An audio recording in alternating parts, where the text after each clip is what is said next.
Welcome everybody, hope you are all well. This week we will focus on some basic um, control knowledge. Especially we will be focusing on poles, on zeros, on some parameters that are very important for us, namely the zeta and omega n parameters. We will have the following questions. We have some again some tasks assigned to us. A first order transfer function is given as you can see here. We have omega n divided by s plus omega n. And our first task here is to plot the impulse and step responses for varying omega n parameter, especially changing this parameter will change the step response and the impulse response of the system. And you can see that we are actually looking at the pool here, because if we solve this denominator equal to 0, we will get minus omega n, and since omega n is a positive value, that should correspond to the values on the left hand side. Therefore we will check this programmatically. Now actually there are two ways in accomplishing this task here. Let's start with the difficult one, which would be corresponding to the symbolic toolbox. Now we are defining our symbolic variable here, and you can note that we have another symbolic variable which should be omega n here. Now let's define omega n also, and our transfer function, and since I am using the symbolic toolbox, you can see that I am using two s's here. I should construct my transfer function here, which is then omega n divided by s plus omega n, which is given by the question. Now, since I'm going to vary my parameter here, I needed to define a interval for this changing parameter. And since I am giving the interval of 0.5 and 2, maybe I should change a step size, let's say 0.5. Now keep in mind that if you are starting with a code, the best approach here is to keep everything simple. You should be able to debug it very easily and fast, and that's very important and crucial here, since if you are not that good in programming or in control system theory, if you have some gaps in your knowledge, you should try to stay simple and try to understand what's going on. Now I have defined an interval for my parameter that I'm going to vary in a short period of time. But the thing here is that you should never give the interval the same parameter name, since we will go back and use this in order to substitute the real value of our parameter. Now you should be familiar with this for loop I'm almost always typing during the lectures. Now we will start from the first element, that's why we put in a 1 here, and we will stop at the length, since that corresponds to the last element of this vector. And the length of omega n, well, this is because we have, if you count, we have 0.5, 1, 1.5, and 2, which makes 4 elements. So this will be translated into 1 and 4. So I will be taking the values 1, 2, 3, and 4. That means that the first element, second element, third element, and fourth element will be used in this for loop now. Now what I'm going to do is I will, let's say, define a temporary transfer function and I will use subs in this case because I'm trying to change the value of omega n in the expression GSS with its new value, which should be omega n val. There's a comma missing here, and the ith element in omega n val. So this means that if I is 1, I will be using 0.5, and if it's let's say 2, it will be the value of 1. Now, when I'm done with that, I should actually go ahead and look for the numerator and denominator using the num.dem function here and acquire this. Now, once I'm done, I will have a polynomial in the numerator and another polynomial in the denominator. So that means that since I'm using the small toolbox, maybe it's a good idea to use double and coefs together to get the coefficients of every s term in this polynomial, because I will be transitioning into a, let's say, what should I call it? Maybe I should call it yes. I will be transitioning into this control system toolbox representation, because we are looking for the impulse response, and we are looking for the step response of the system. Now, you might also want to use the inverse Laplace transform. That's also possible, but I guess this way of doing things is more accurate, because we are looking for a system and we're directly calculating the response of the system. Now, my coefficients should be the coefficients of the numerator, and I guess I don't have to repeat it anymore. You get the idea behind this S and O. If you omit these parameters, if you don't put them there, then you will only get confusing results. It might be s cubed plus 1, and you will be missing the s squared and s terms in your vector. Or there might be other unknowns, and that will be causing issues. But since you are using this double function here, you actually need to be sure that you don't have any unknown parameters left in this expression. Well, if we do it for the numerator, why don't we do it and repeat it for the denominator? Now, at this point, I am ready to actually create my transfer function object, numerator and denominator here. Now, since I have that, I might start with the step response. Now, in order to do that, let me create a figure here. CLF, hold on, and grid on. These are some default settings, as you should remember. Now I'm using the step function in order to get the step function, or the step response of this, and I should be able to run this now. And for some reason I have a issue with my MATLAB here, but you get the idea. Now you can see that I have plotted all my step responses here, but I am missing the legend here, and I could go ahead and just type in manually what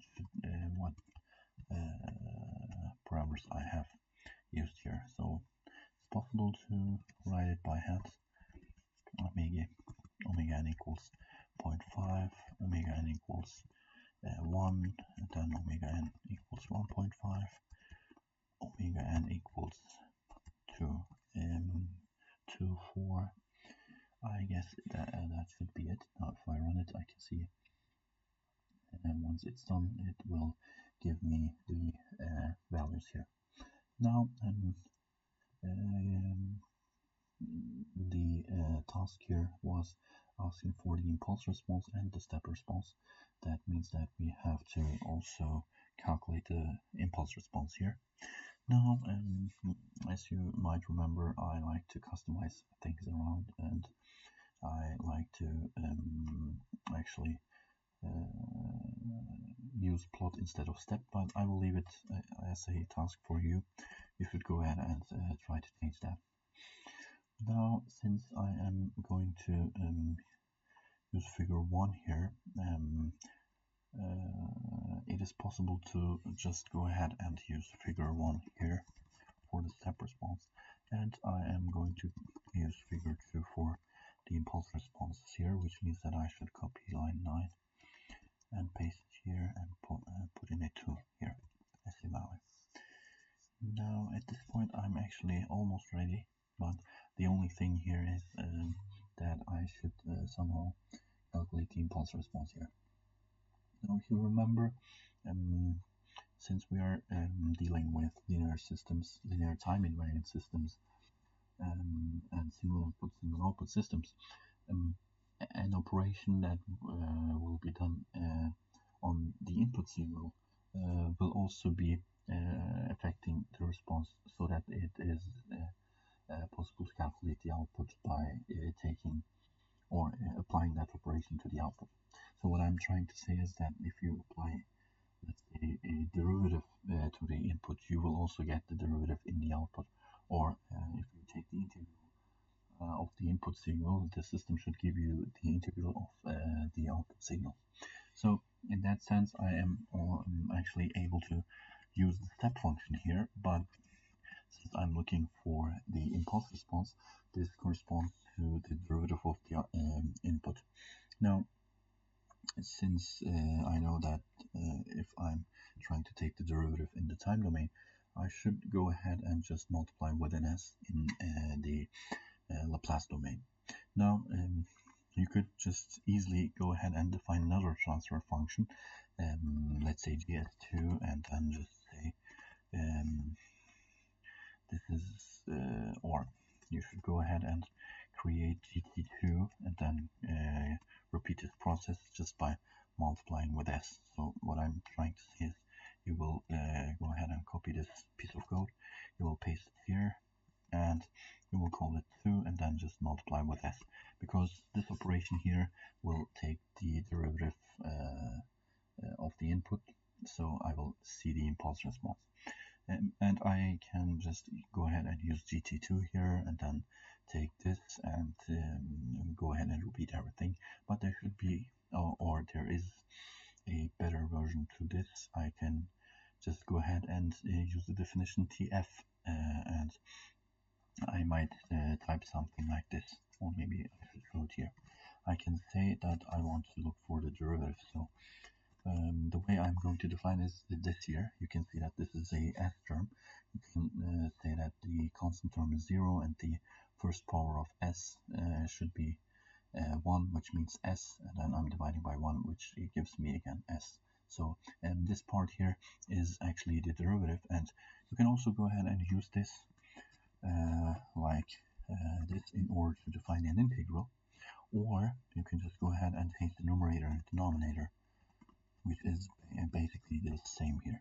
So it's possible to define derivatives or integrals in the transfer function using the transfer function object. Now, since I have defined that, let me go ahead and copy this. So I can multiply this with ts, which will take care of the impulse response now. And I can go ahead and run this, and you can see that there's a switch back and forth, and you can see I have again an issue with my figures here.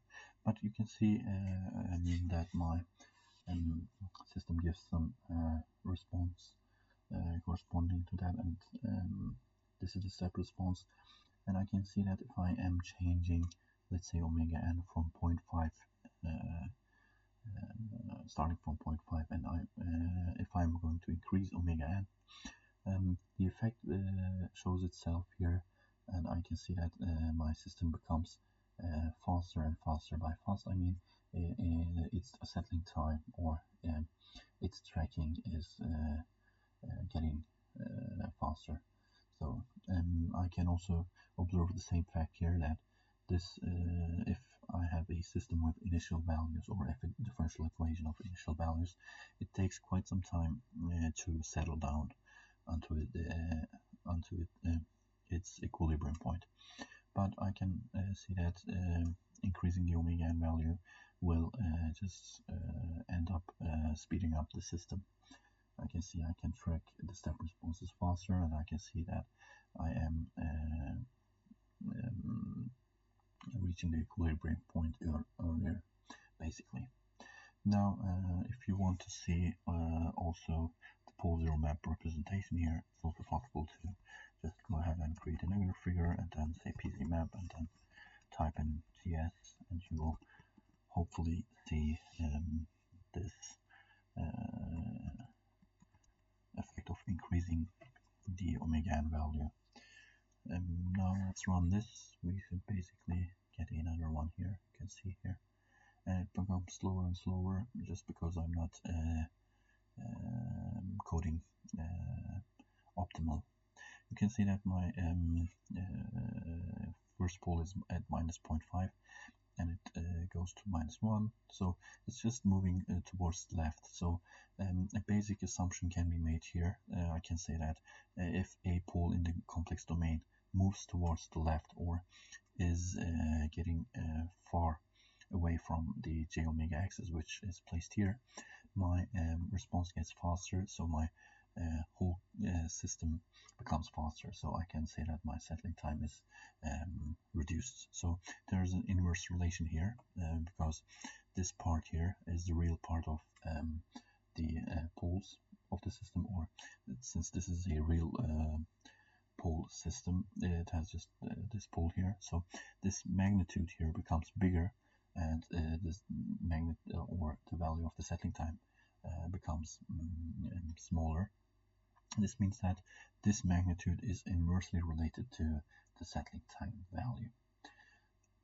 Okay, now this was the first task here, but let me go ahead and show you a faster version of this. Since you can see that by definition I am defining a parameter, and I'm immediately placing its value in, so it's also possible to omit this and just don't use the symbolic toolbox at all. So it is possible to basically repeat this without defining a symbolic transfer function. I can just go ahead and define this. Again, I need these figures here. I should define them. But instead of doing this, I can just skip this part, and I can, since I know the structure of the transfer function, I can place an omega n val the ith element of this, and I can go ahead and type in since I am immediately replacing omega n with its new value.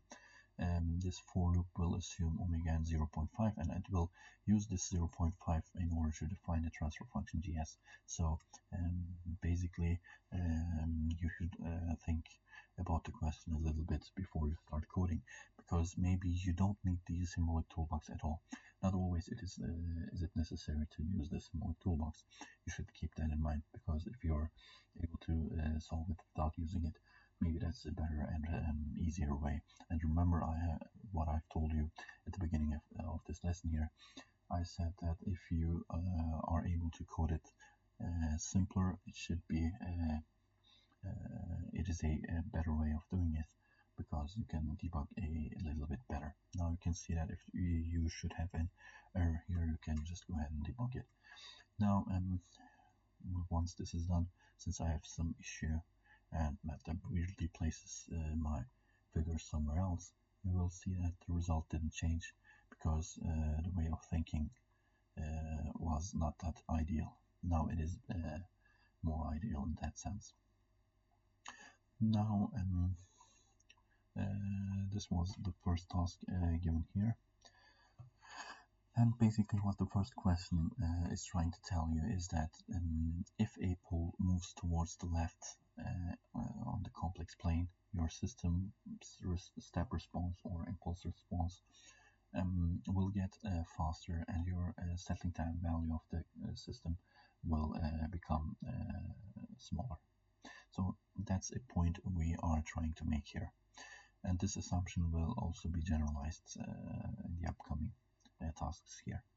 Now we are trying to actually change this a little bit, since not all systems are first order systems, and since first order systems do not overshoot, we should go ahead and look for the next highest order, which is 2. So we have the second order here. Now we are defining a second order transfer function. Keep in mind that this representation is very special. It doesn't have any zero in it. It has a final value of 1, or this has a DC gain of 1.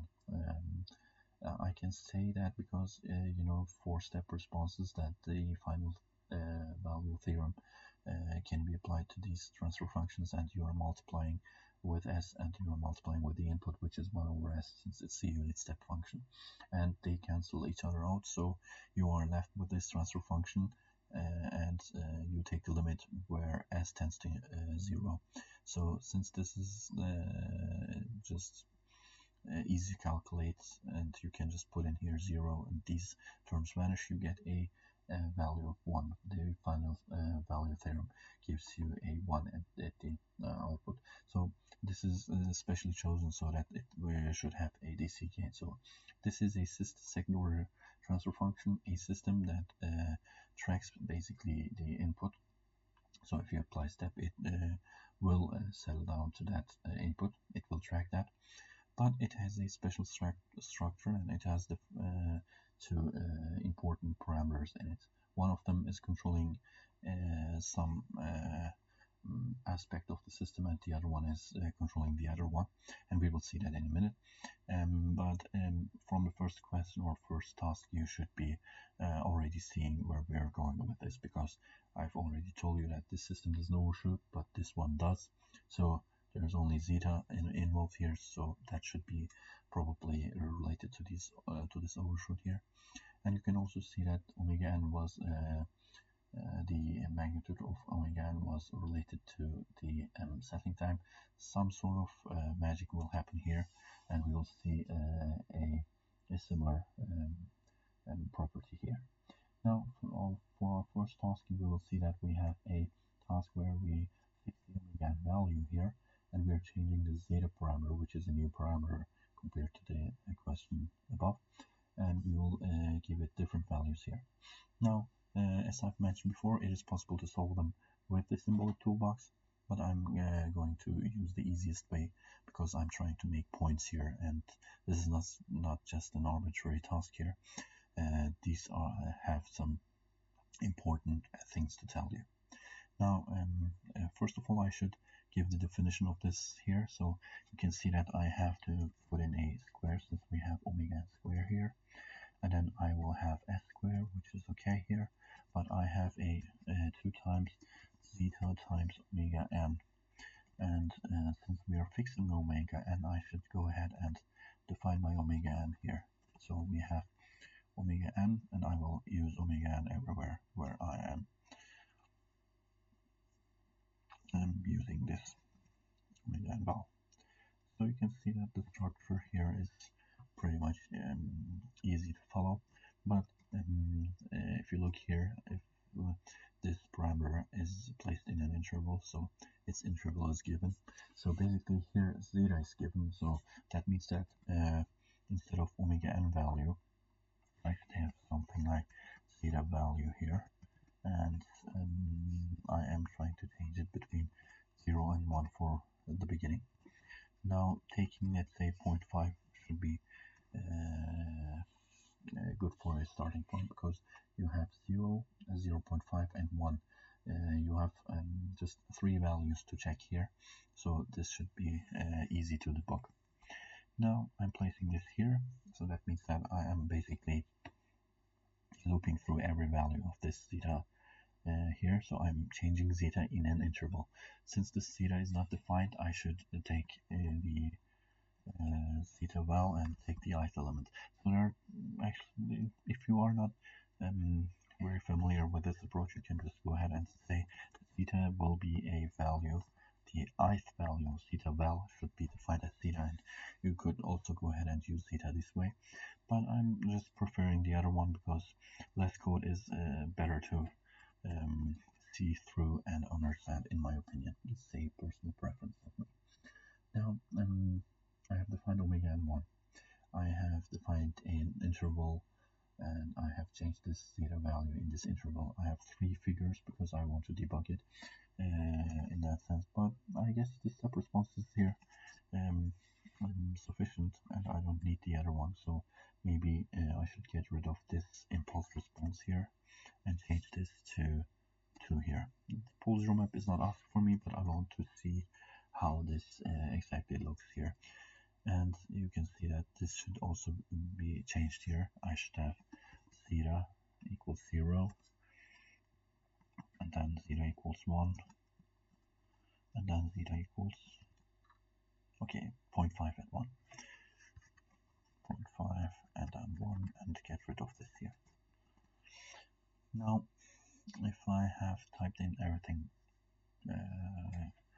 nicely, I should actually get my desired outputs here. So that's one of them, and that's the other one of them. Now, don't panic if you see something like this. You can see that the X label here, or the X axis here, has quite some big values. Maybe something around, let's say 10 seconds should be enough. So calculating the step response only for 10 seconds should give us a better result here.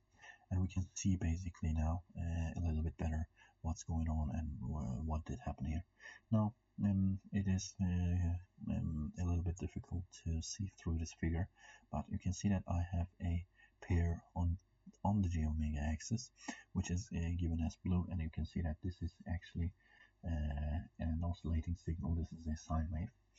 And then we have a, let's say, a reddish color here, which is a complex conjugate pair, and you can see we have some overshoot, which is approximately 20%. And then we have we have two poles overlapped at -1, and that gives us this first order response here. Now, looking at this here, I can see that zeta basically changes the system's behavior, and it affects it very much, because this blue one here is called actually marginally stable, because we don't have any damping ratio. Since zeta is called the damping ratio, we don't have any damping. It is oscillating between 2 and 0, so it's increasing, decreasing, increasing, decreasing over and over again, and this means that my signal here doesn't settle down. So if I'm applying a reference input of 1, it will oscillate between 2 and 0. So I can't say that the system is tracking my input, because it is oscillating between two values continuously, and this is contradicting the definition of tracking here, if you think about it.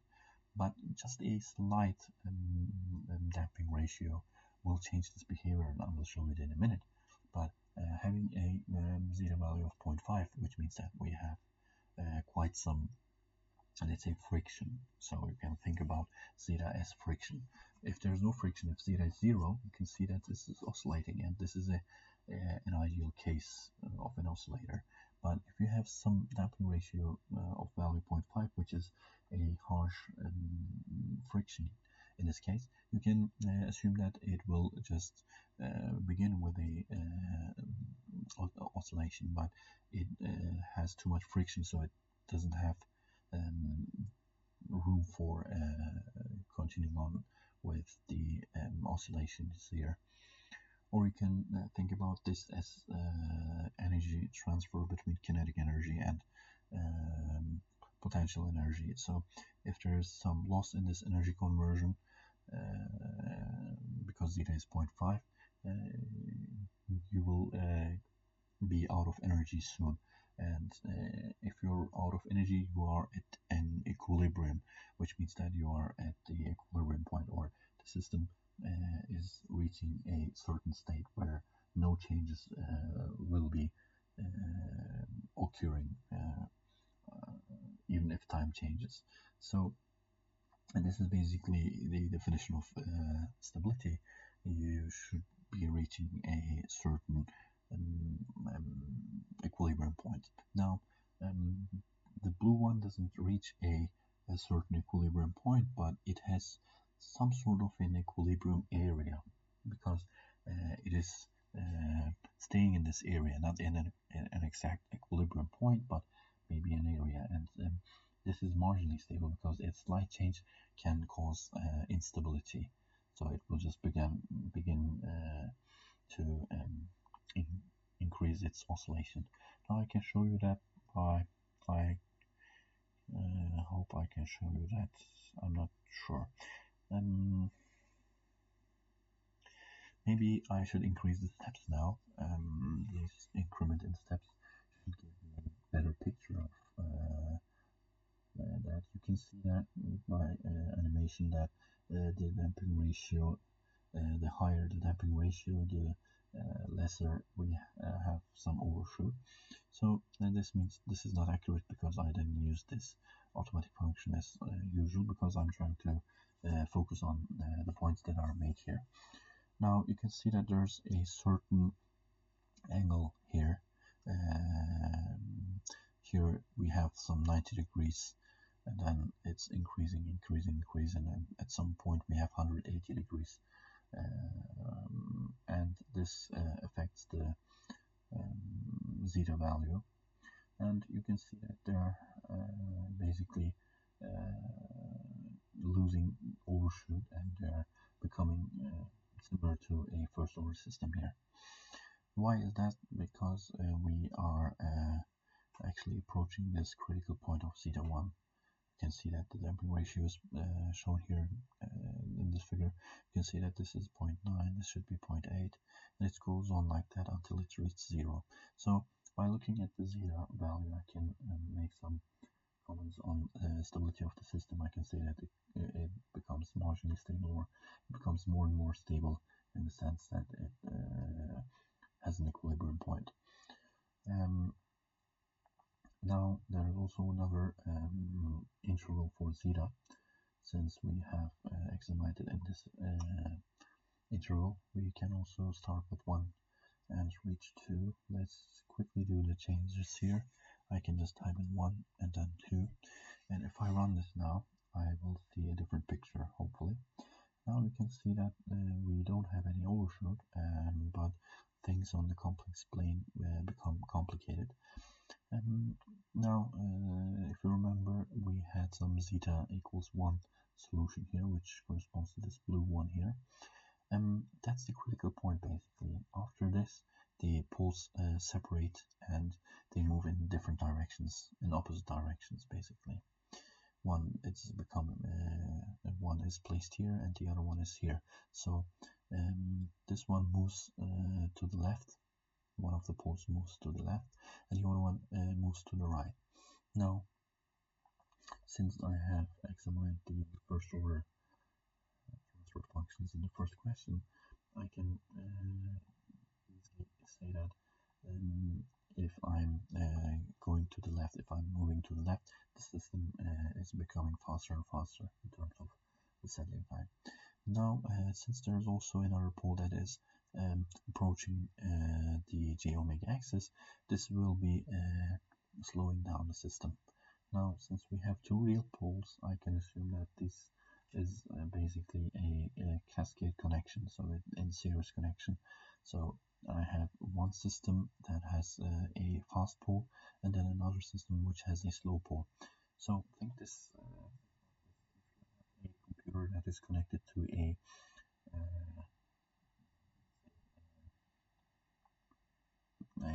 Wi-Fi router, and the router is connected to the internet. They should be both fast in order to have a fast internet connection.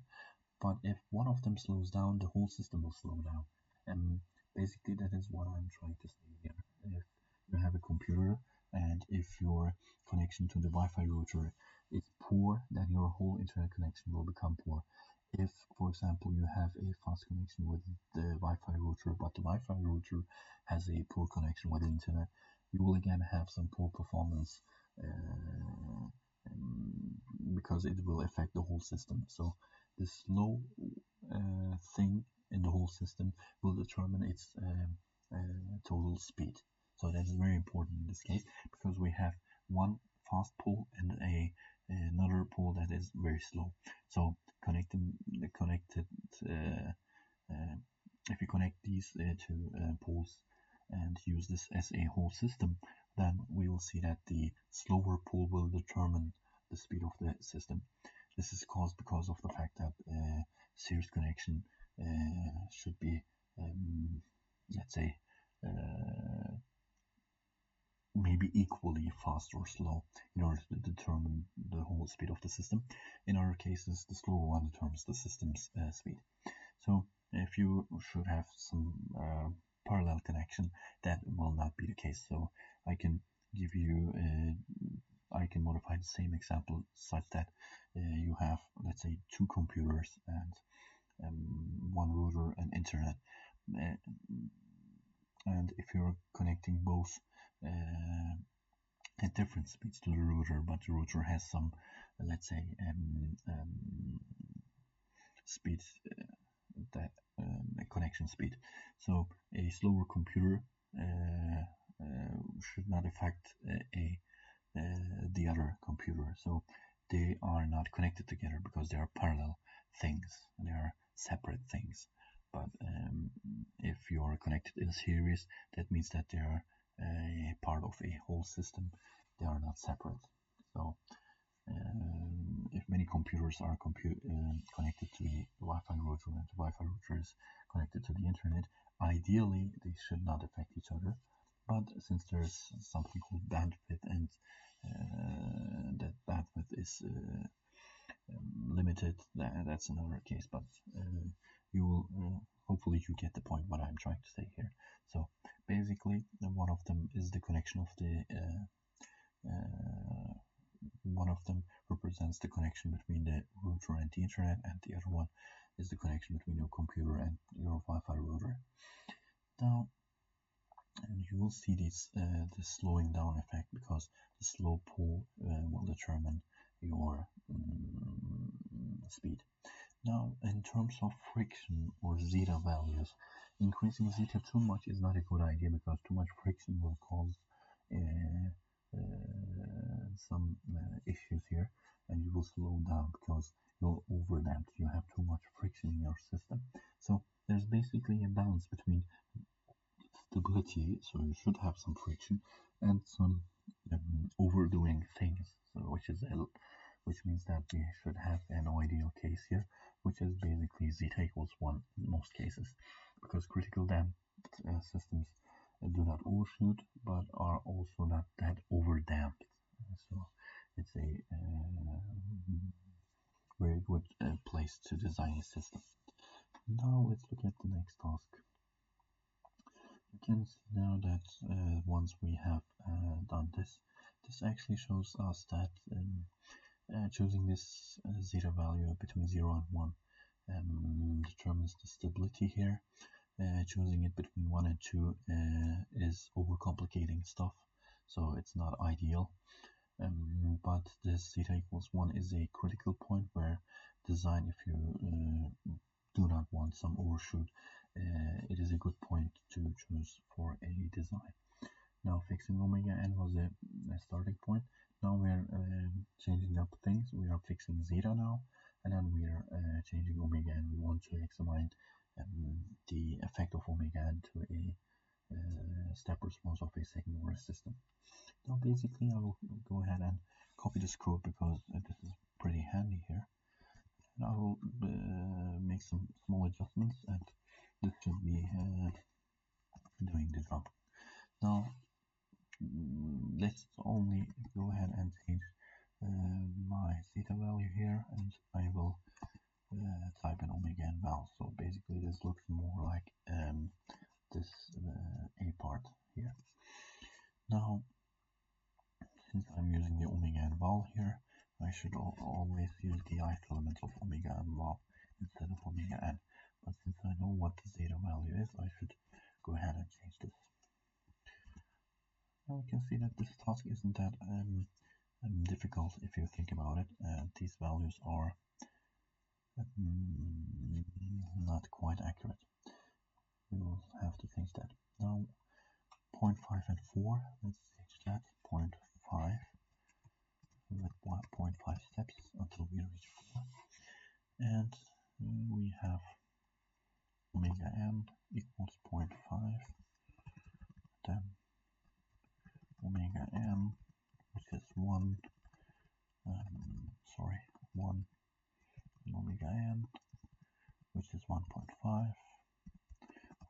n, which is equal to 2, so on and so forth. Because I'm lazy, I'm not going to continue on this. Now, since I have defined omega n val here and use theta, maybe I should hit run now.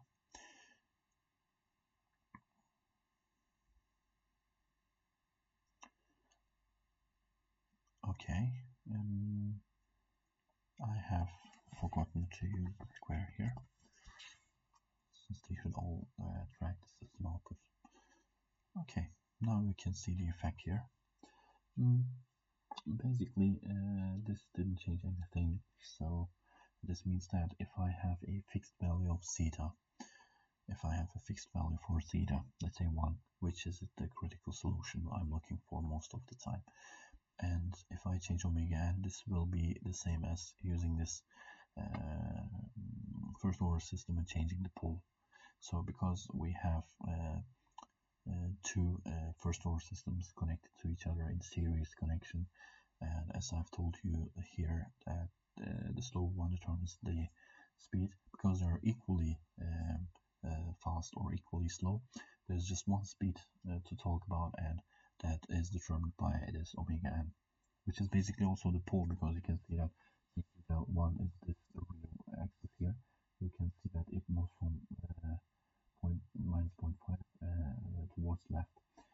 Sometimes in MATLAB you will get some errors like this, and you can see that this is the power of minus 8, which means that this is basically 0, but there are some numerical errors behind this, which means that this pole is basically at minus 3. If you don't want to see this like this, you should just go ahead and see minus 40 and some other value, minus 40. You can go ahead and type in here the axis. You just go ahead and say minus 40, let's have minus 1 and 1. If you do this and run this back again, you won't see this separation, hopefully, because it is too small. You can see now that this is on the real axis. The only thing that I've changed here is the y-axis here, because it was automatically between minus 4 and 0, but I gave it a minus 1, 1 interval, so we zoomed out a little bit, because if I do not do this, you will see that the y-axis has some value of minus e to the power of minus 8. You will see that in a minute. You can see that here now. So it has some, it is too much zoomed in, so I should go ahead and enable this and zoom out a little bit in order to see the whole picture here, because that's the numerical error, which shouldn't happen basically in the ideal case. Now my question here has some different value for zeta. Let's see what that affects here. Let's paste that into 0.5. Let's run it back again. Now I can see that there's a certain overshoot value here, and I can also see that this sort of overshoot, or every overshoot here, is sort of aligned with the horizontal line. But the only thing that changes is that the settling time becomes less. It becomes smaller and smaller. It decreases. This is again for the fact that the system becomes faster. Now I can just disable this, because this was just to zoom out for that special case. Now you can see that there's also a certain line here. This line is the zeta line, because we have fixed zeta. So if zeta is 1, we had some horizontal line like this, but we have a certain angle, because the angle is corresponding to zeta. Now this angle is preserved here. The only thing is that the omega n circles kind of have a bigger radius. Now if you do not understand what I mean here, you should go ahead and check the solution of a general second order system, which is given here, and you should again change these values and fool around here in order to get the idea behind the zeta and omega. But I will come to that back in this lecture, because I have a prepared solution manual here. So down there we will see the solutions which look better. Now I can now outline these ABC tasks here. First of all, if you have a first order system, omega n corresponds to the pole, to the real pole, because you can assume that zeta is equal to 1. If you take zeta 1 here, you will get s squared plus 2 omega ns plus omega n squared, which gives you an overlapped solution at minus omega n, which corresponds to minus omega n here. And you can see that this is basically a first order system. And if you increase the value of omega n, it will become faster. Since it's become faster, the settling time value will decrease. So that's point 1. Here in B, if you fix omega n and change zeta between 0 and 1, you will see that starting with 0, the system is marginally stable. The more friction or zeta or damping you have, the less overshoot and oscillation values or amounts of oscillation will be there. So basically, you start with a marginally stable solution. You have infinite amounts of oscillations, and then by increasing zeta, you will get rid of the oscillations, and the overshoot will decrease here. At zeta equals 1, you have basically a double connected system here. You have the same system connected to itself in series connection. If you go ahead and continue on increasing the value of zeta, you will get an overdamped system which has too much friction at this point, which has too much damping at this point. That makes the system slower because the poles, the overlapped poles, are separating and moving in opposite directions, which means that if we are increasing theta, we are approaching the j omega axis, which slows down the system's response.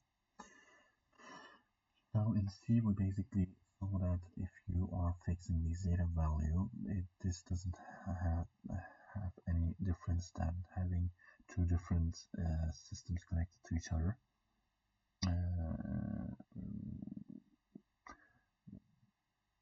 If you have omega n, and if you increase this, you will see that you have the same system connected to each other because of the value of zeta, because zeta is 1. This is a critical damped solution. If you fix zeta and increase the value of omega n, you will see that the system becomes faster.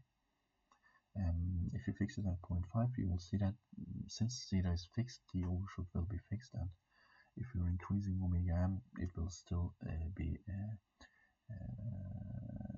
becoming faster. Now at T, we have a different setup. We have actually our open loop system here. The thing we are doing here is we are adding a new pole to the system, and we are moving this pole in certain intervals. The mentality between this, or the idea behind this, is from the code perspective is the same. We can just go ahead and copy this here and then type in rod 3 here. Let me do that again. The only thing is that I have zeta and omega n values fixed for this here. Let me give it random here. But the only thing is you are changing p val. Now, if I look here, I can see that both are 0.5, so this should be 0.5. But my p value is between 2 and 10, so typing this is pretty much safe. Now at this point I have a GS. Maybe I should define GS before I'm trying to do anything here. So this means that I have omega n square and 2 zeta omega n and then omega n square. Now I can see that I have a known system. The only thing that I'm going to do here is I will have GS2 now, and I will go ahead and get rid of this, and I'm multiplying with a new transfer function. Basically, if you look here, you can see that I'm multiplying with p divided by s plus p, which gives me p val I divided by 1 and p val I.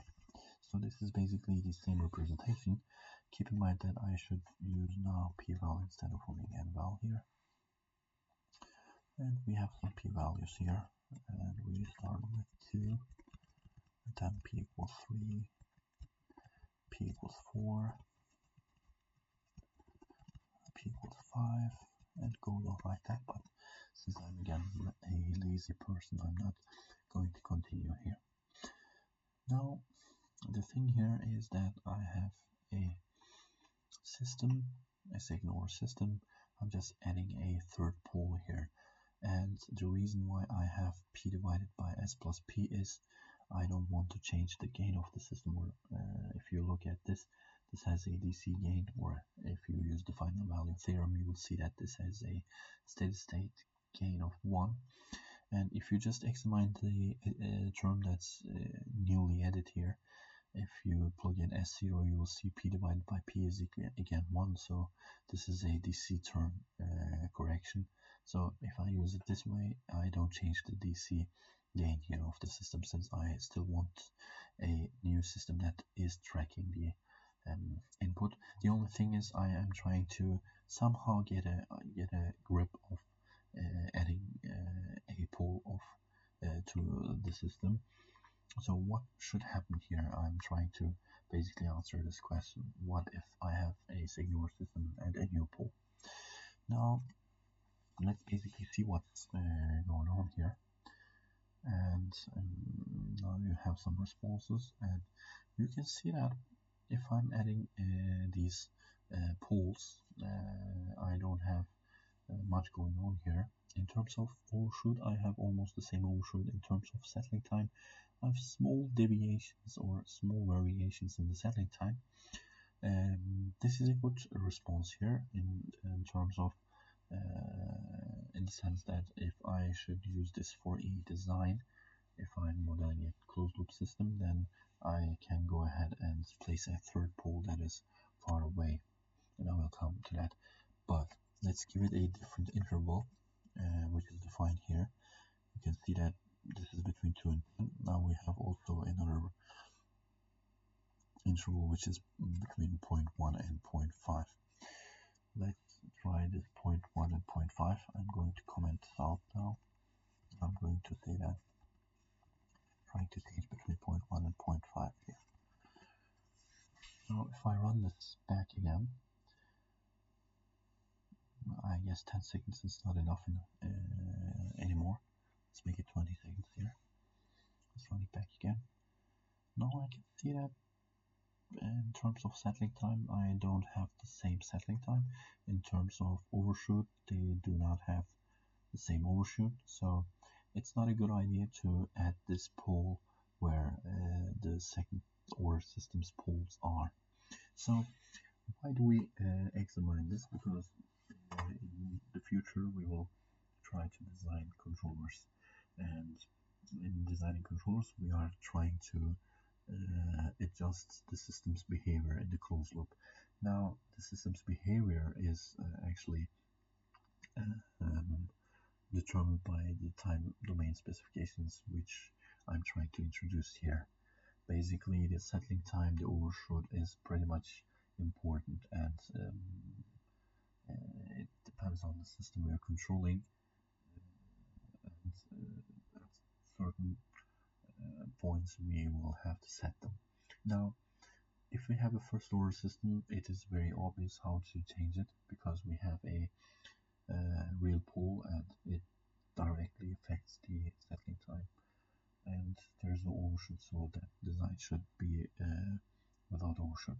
If we have a second order system, we have formulas for settling time and overshoot that we will see soon. But if we, for example, have a third order system, we don't have analytical formulas that determines the settling time and overshoot of a third order system.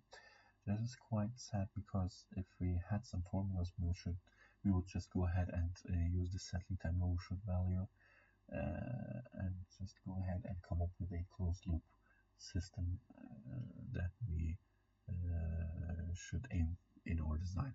But that's not possible. Instead of that, we have a different idea. The different idea is that if we have a pole that is far away from the signal poles, the so-called dominant poles, so we have actually a method that is called dominant poles.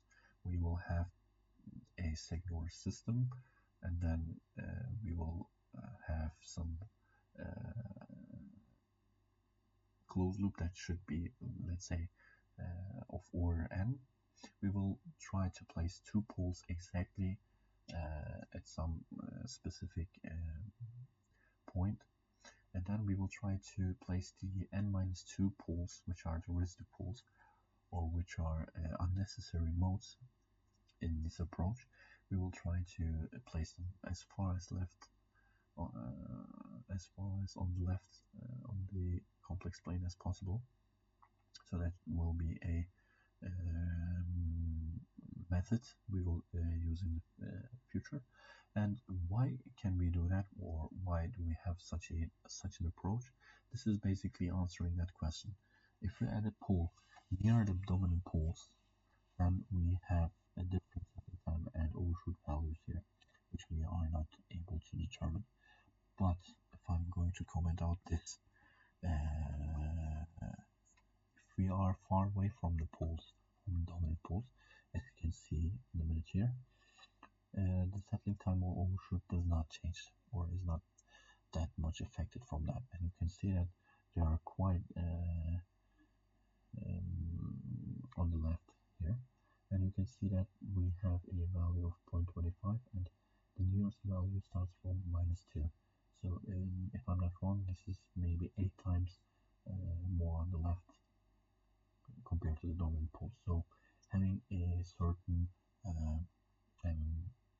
factor here is pretty important, and practically we use this value between 5 and 10. That's what almost everyone will tell you about dominant pole placement, but it depends on the system really. If we have a system that's pretty critical in terms of the time specifications, then this coefficient, or this dominant factor here, will be increasing. So you will start more on the left. But if it's not that important, or if it's a mechanical system, for example, then you may not bother with that maximization of that dominance factor. Now, this is a pretty good idea to use for high order system design. Now we can see that we have a first order design method, a second order system design method, because we can calculate the settling time, rise time, etc., overshoot of these systems. But we are not able to use if n is bigger or equal to 3.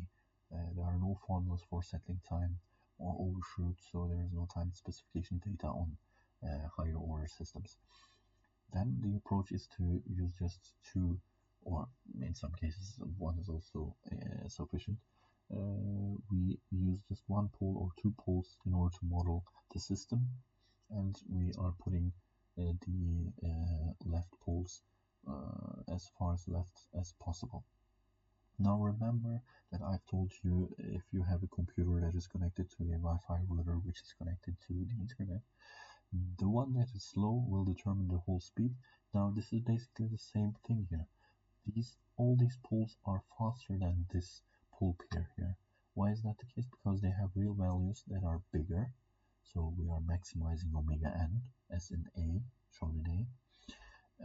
But we have a real value of -25. So this is far slower than the other ones. So that's basically calculating the speed. But if we have some sort of same speeds, then everything is messed up. Everything becomes messed up because the dominance is not there, but we cannot distinguish which one was actually determining the speed, because everything is mixed up in that sense, in the sense of speed. So keep that in mind, that if you're using dominant pole placement, you are basically choosing a pole pair that is the slowest, and that will determine the speed and the overshoot of the system. And the other modes, or the other poles, should be faster poles, since if that's not the case, then they might be contributing to the speed of the whole system, which will mess up your design. Again, I'm repeating that we have settling time, overshoot, and sort of time specifications and their formulas, but their formulas are only determined for systems of first order and second order. If you have a higher order than 2, beginning with 3, then you should go ahead and choose only a pole pair, so only the second order part or a first order part of the system will be modeled using these um, definitions equations, and the left poles will be placed far as possible. So this is called pole placement. Now, since at the time we will be designing controllers, we will see that not all controllers, or the controller does not consist only of poles. So there is a possibility that we will be adding zeros. That means that we are contributing to the numerator of the system. So in that case, we have this question here. So we are trying to examine the same thing, almost same idea, but only the difference is that we are not adding a pole, or we are not adding a term or order to the denominator, we are adding it to the numerator. So this solution is called a pole because this is a denominator, but this is called 0 because this is the numerator. So let's go ahead and try to use this and emulate the process of adding a 0. Let me just save this under run4.m. Now everything is the same, but the only thing that changes will be zval, and I will change everything to zval. Now let me change this into zval2. Now I will comment this out and I will become this level. And the thing that will change is I might go ahead and divide by this, or I can just go ahead and change the numerator and denominator. So now I'm adding s plus z divided by z. That is also the question that I'm asked here. So that was pretty easy, and maybe I should now run this, but I should change this p here into z. Now if I run this, I will see an interesting picture here. Now I have added some zeros at this point, and you can see to distinguish they are different than poles. I have this pole pair here, and I have a 0 that's moving on this line here. Now I can see that the worst case is that my 0 is on the right hand, or it is here. It's compared to the dominant poles, it's on the right. Now if it approaches this, the effects become a little bit less worse, and then if it's starting to move in the direction so that the pole pair becomes basically dominant, the effects will be less unfortunate than it is here. Now, okay, actually we can see that basically adding a pole or adding a 0 near the dominant poles or near the supposed dominant poles is not a good idea, and it affects the system response, so that we may have different overshoots, and the settling time can also vary here. Now you can see that actually in terms of dominance, that this 0 is dominant compared to this supposedly dominant pole pairs. So that means that this 0 is determining everything, almost everything here. Again, this one is dominant, and here the dominance is not that obvious here, or it is relatively small. So maybe we are not able to call this dominance because they are almost the same. But at some point we get some dominance, but times 2 is not a good factor, or not a factor that is enough in terms of the effect on the settling time and overshoot. Now what will happen if we change this back here? Now we are placing the zeros far on the left, and you can see that there is a big factor again. There's the minimal factor 8. You can see that again in terms of settling time and overshoot, they have almost basically the same values, and this change doesn't affect our closed loop that much for most of the cases. So it is possible to use any combination of dominant poles and 0 here in order to model a closed loop system. I want to point out something else here again. Um, if you remember the round 3, the results of round 3 here, you will see that this scenario here is even or even worse, or this is the worst case you may have. So um, I prefer a pole in the dominant area instead of a 0. Why is that the case? You can see that the step response has a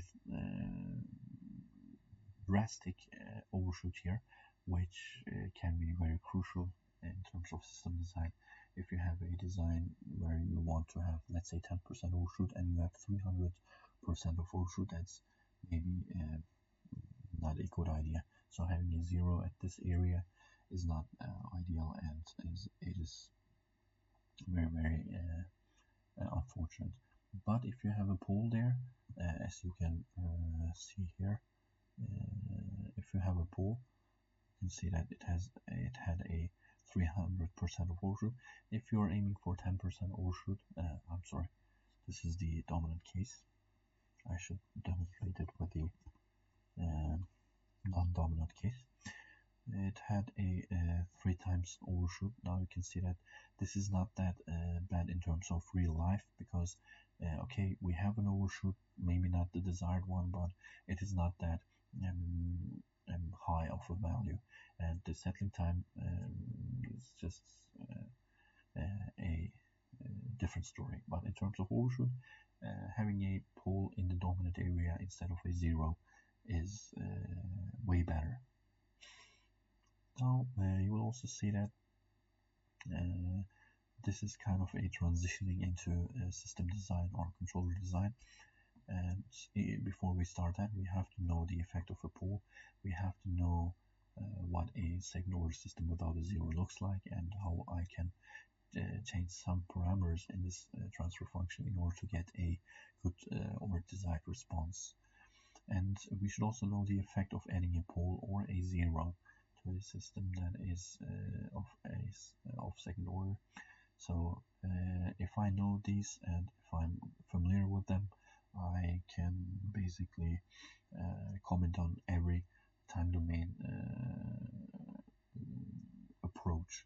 So basically, if you want to be successful in the first part of this lecture, which is the time domain design methods, then you should be very familiar with these bunch of questions here and analysis here, because this is the core of the design. After that, we will use some root locus or some algebraic approaches, and we will go ahead and design PID controllers, PI controllers, whatever.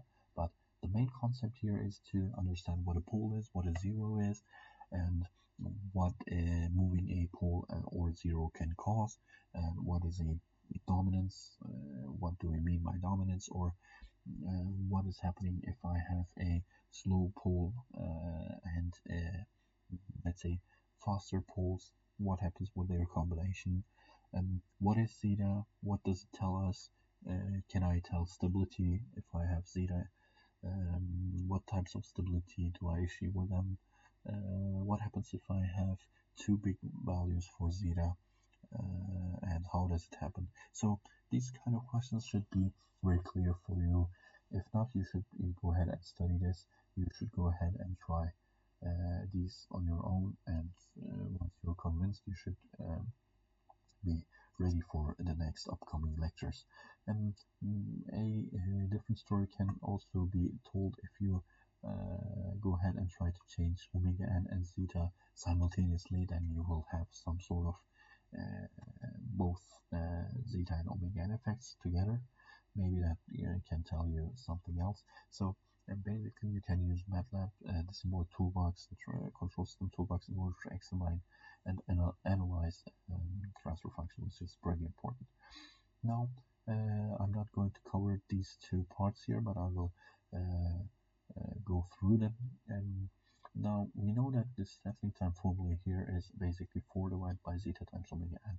But if you are curious on how to calculate this, or how this is actually calculated, or numerically or theoretically, you might want to go ahead and look for control system textbooks. One example could be the book of continuous time control systems. Should be the name of the book. I don't remember, but Ogata Kachiko Ogata had some is an important reference that you should check out. It has the mathematical background on settling time on ocean on every time specification. Maybe I will provide you some extra links for that. And here I'm providing you the numerical approach, how you can go ahead and calculate this relation here. The same can be also done for the rise time here. Okay, let me guide you through the solution manual quickly. Now you can see that I have provided some code here which uses plot and not step, and it has some nice explanations here why I can use S and in order to calculate the impulse response. I highly recommend you that you go ahead and um, try to prove it yourself. And I highly recommend you that you check out the solution manual once I upload it. Now you can see that there's also a color effect implemented here. Where is it? Let me show it to you. Is it applied here? No, but I have.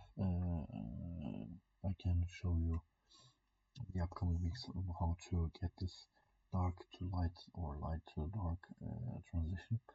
It shows you in which way the parameter is increasing. So basically we have seen the same here, but having better visualizations can be a key point here. Now you can also see that in the step response, which we've seen here. Now if you wonder what these circles are called the omega n circles, and they represent the set of omega n values that are fixed. Now if you have a certain omega n value, let's say omega n equals 1, then all the poles that have omega n 1 are represented with this circle here. And if you have, let's say, zeta 1, this is the set of zeta 1. We will see them in a minute. Now we've seen this example. I've also written down how the transfer function basically looks like. You can see that it from version stability it becomes more and more stable, and you can also see that it starts from here and this line becomes more and more steep, not steep, I'm sorry, the angle does change towards this here, and you can see that this is done by the effect of theta here. And since this is a marginally stable axis here, j omega axis, we have a sine wave. Now looking at these, I can say that we have some lines that represent zeta. So we have zeta lines and omega n circles. So basically if you have zeta and omega n, you can address any point in this complex domain, which makes the second order transfer function meaningful. So if you have a set of zeta and omega n, you can address this whole space on the left. So any arbitrary point has a zeta and omega n value.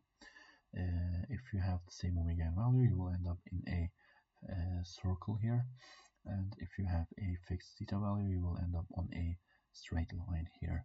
So why do we not plot the right hand side? Because that's the unstable area, and I'm not interested in the unstable area because I will use this for design purposes. You can also see here the effect that we have a ideal omega n value, and since zeta is increased too much, I can see that they will deviate from the original point where we have zeta equals 1, the critical point here. And I can see that one of the poles is slowing down and the other one is becoming faster, and this is the result here. Now I can also see that I am again, if I'm not mistaken, I am fixing omega n, I am changing zeta values here. Is this correct? I'm not sure. maybe let's see, let me check. Let's see, yeah, there's a slight error here. I did forget to correct that. Hopefully I will not forget it and correct it, but if not, you get the idea here. This is not this case, because you can see definitely that omega n is changing, and you can also identify that it is starting with 0.5 and it goes up until it reaches 4. So I have the right value here. Hopefully I will change this and upload that.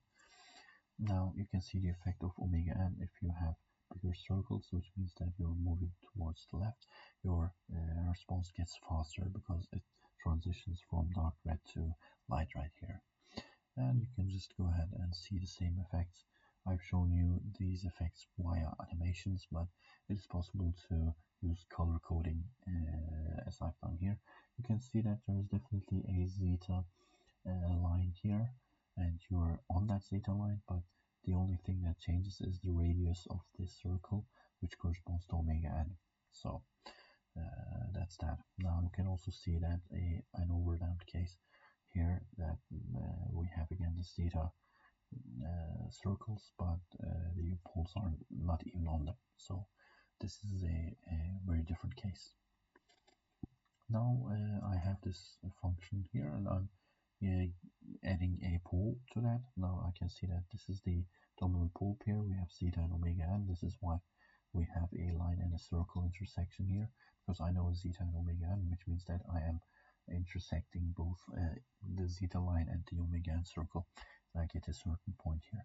And if I add a pole starting from here and moving it to the left here, I can see that from the dark I get to the light one, but generally the or overall the settling time and overshoot is the same.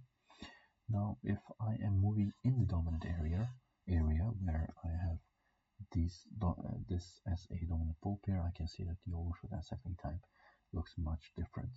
Now for the case where I have zeros, I can again see the same effect here. But if I'm moving in the dominant area adding a zero, the things become even worse than adding a pole here.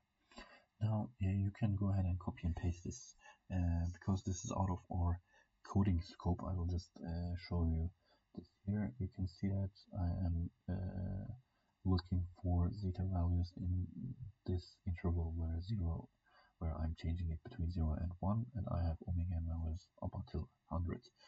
Now I am getting every value. I'm defining a system here, first order system. I'm using step info in order to get the settling time, and I'm adding this omega n and ts values and settling time. So basically what I'm trying to do here is I'm trying to create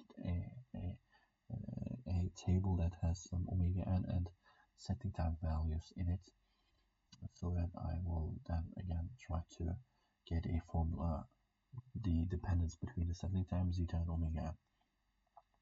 Now we have some we can use MATLAB in order to minimize the error looking at this table, and I have to give it a special type or the structure of the expression. Since I'm looking for something divided by zeta times omega n, I have a divided by x, and then the coefficient that should be predicted by MATLAB is a, and I will give you here dependent values and independent values, so that you can go ahead and try change those values with the zeta and omega n values. Now I am just I'm trying here to estimate a formula, or I'm trying to fit a curve for this, so that it go through maximum points that is given in the table. Now I can also repeat this process shown here for a more complex operation. Basically, this was used for the first order system. This is now for the second order system. It has also the rise time here. This table has much more columns in it. It has the zeta, it has omega n. Since my task is first calculate the settling time formula and then also calculate a rise time formula. I have a big table that will have all this data in it. Using this data, I can go ahead and curve fit for a signal or settling time formula, and I can also again use that table in order to look for the rise time formulas here. Now you can see that MATLAB predicts a 3.91 to 1 value for the settling time here for a first order system, and it uses 3.8 approximately in order to get the settling time. Now think this table of this table as the following. Now let's give it here. If you have zeta and omega n, you look for the value of the settling time, and you repeat that in the complex area in a certain area. Now you can see that we have 100 circles because the radius is starting from 1 to 100, and then we have I guess 9 zeta lines in it. So I'm trying to use every combination, and I'm looking to fit a formula, or I'm just trying to outline all the data with one formula. And I know that they are inversely related because I have done some experiments